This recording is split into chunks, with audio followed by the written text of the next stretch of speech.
2011 সালে চট্টগ্রাম মেডিকেল কলেজের ছাত্রদল কর্মী আবিদুর রহমান আবিদ হত্যা মামলার 12 আসামিকে নিম্ন আদালতে আত্মসমর্পণের নির্দেশ দিয়েছেন হাইকোর্ট।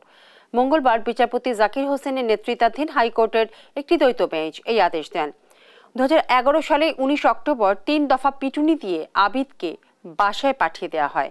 21 অক্টোবর চিকিৎসাধীন অবস্থায় হাসপাতালে মারা যান তিনি। পরে এই ঘটনায় আবিদের মামা বাদী হয়ে 22 জনের বিরুদ্ধে মামলা দায়ের করেন। জানা যায়, চট্টগ্রাম মেডিকেলের ভিপি মফিজুল রহমান জুম্মা, চমেক ছাত্রলীগ সভাপতি সোহেল পারভেজ সহ সব আসামি ছাত্রলীগের নেতাকর্মী। পরে এজাহার থেকে 10 জনকে অব্যাহতি দেওয়া হয়। 2019 সালে চট্টগ্রাম মহানগর দায়রা জজ আদালত 12 আসামিকে খালাস দিয়ে রায় দেন।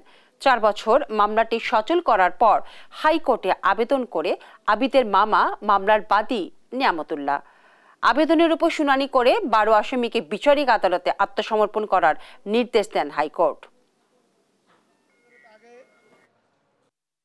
আজকে রিভিশন মামলা শুনানি অন্তে রুল জারি করেছেন এবং সকল আসামিকে নিম্ন আদালতে আত্মসমর্পণ করার নির্দেশ দিয়েছেন এবং এটিও মূলত খুবই চাঞ্চল্যকর ঘটনা ছিল।